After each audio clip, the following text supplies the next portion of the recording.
In this place, taking just a single step can be extremely laborious as the ground moves from under your feet. Every step you take, you can see waves of moss, soil, water, and plants move like ripples in a pond. The ground feels unsteady, not dangerous, just alive. Shallow pools sit between low ridges, the air smells cool and earthy. It's quiet except for insects and a distant bird call. This incredible ecosystem is all over Canada, often referred to as bogs, fens, or swamps. This is a peatland.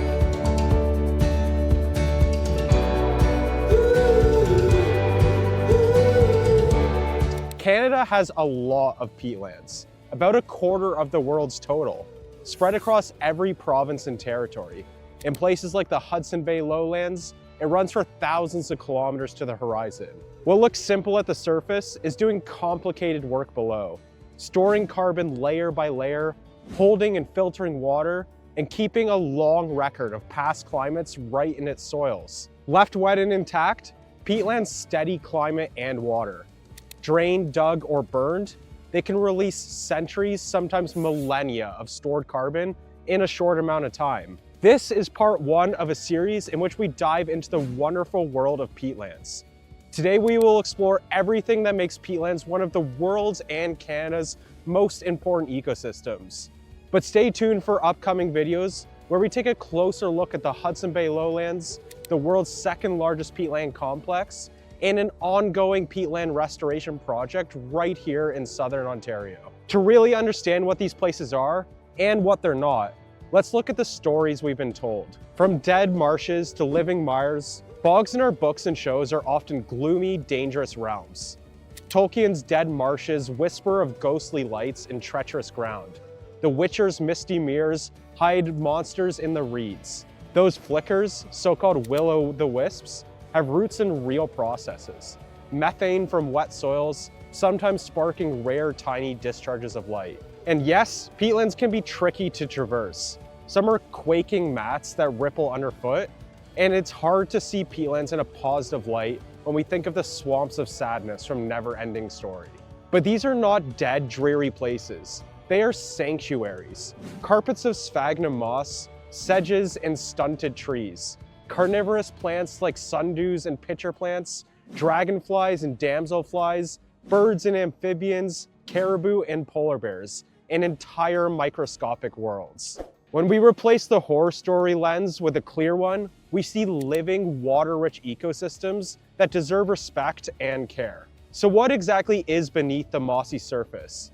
To value peatlands, we need to understand peat itself. Peat is simple and astonishing at once. It's wet soil made mostly of dead plants. Because the ground is waterlogged and low in oxygen and often acidic, microbes work very slowly.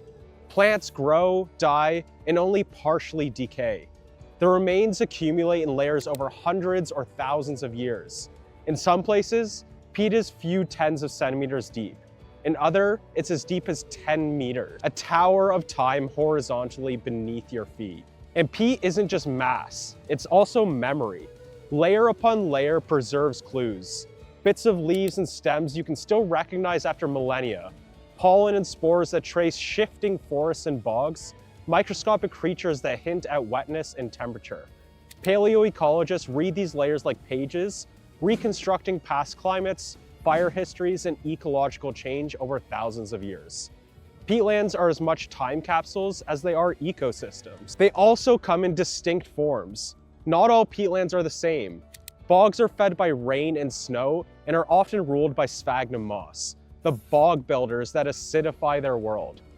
Fens receive groundwater and surface water and tend to be rich in sedges. Peat swamps grow dense, woody peat with fluctuating water levels.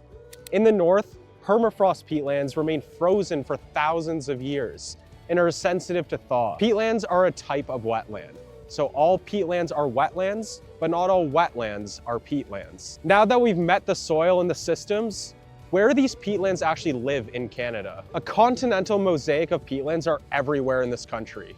They spread across the Yukon and the Northwest Territories lowlands, stretch much of the plains of Alberta and Saskatchewan, blanket the lowlands of Ontario, Quebec, and Manitoba, and roll through Newfoundland's hills. They even climb into alpine bowls in British Columbia and Alberta. But the giant among them is the Hudson Bay lowland, the second largest peatland complex on Earth. Near continuous peat stretching over thousands of kilometers in Ontario, Manitoba, and Quebec, an area roughly the size of Germany. From the air, it can look like a mosaic of pools, strings, and moss plains, water and peat to the horizon.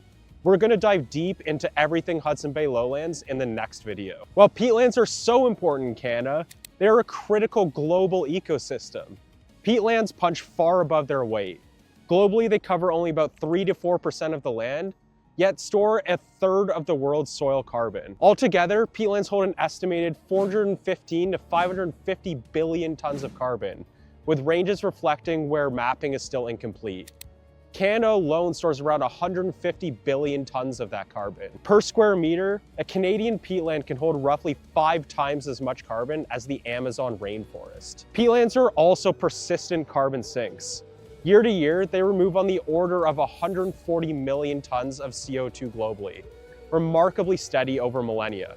The key is durability. Carbon tucked safely into deep, wet peat can stay there for thousands of years. If we drain or disturb peat and it can oxidize or burn, much of that carbon leaves quickly, and on human timescales, it is largely irrecoverable. You can restore a peatland's function and restart the slow accumulation, but you cannot pay back centuries of stored carbon in a few decades. Peatlands are water systems too. They hold and slowly release water, smoothing flood peaks and keeping streams flowing, while filtering and improving water quality.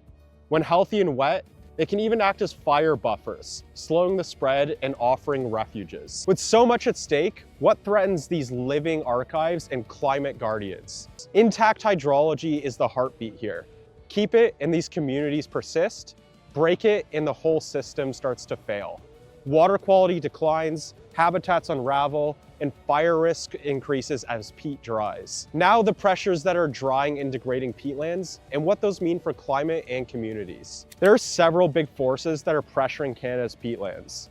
Things like climate warming, agriculture, roads and infrastructure, drainage, and mining and other resource extraction. The core truth is that disturbing peatlands is like shredding an ecological savings account built by thousands of years of patient deposits.